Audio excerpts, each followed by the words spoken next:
Oh, di ba? Ayan, napagana namin yung sub. Malalim talaga ang tunog ng sub. Ayan, oh.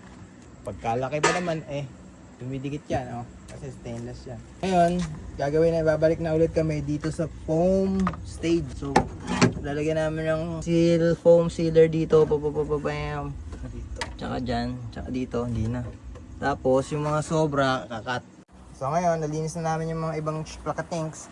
Ngayon, ikakabit na namin ang foam spray. Sabi dito, shake 2 minutes. Ito yung nakita namin sa Shopee, 100 something lang. Sa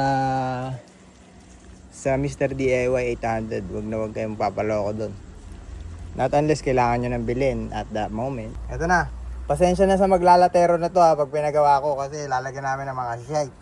Nako, ayaw. Expired ata yun eh. Kaya sabi sa inyo, wag kayong bibili dun eh. Yan. Dalawa.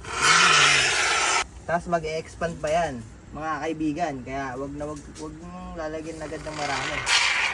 Oh, di ba? Di ba kailangan nakabaliktad yung lata? Ito. Damihan mo Experience naman.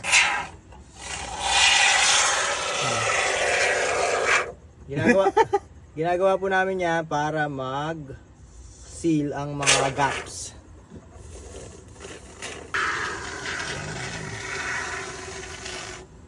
Know what I'm saying? Ay, pati yan pinatulan mo na Parang wala na eh, hangin na lang. Yan, babalik na namin. Ngayon, sealed na tayo.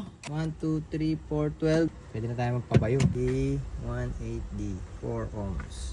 Tapos yung amplifier namin, lupit no, nakabalagay pa sa box yan. Di ba uminit yan tanginang yan? Umusok yan? Huwag mo nasasara yung box. Balik ulit yung speaker wire na pang 4 inch. Good shit.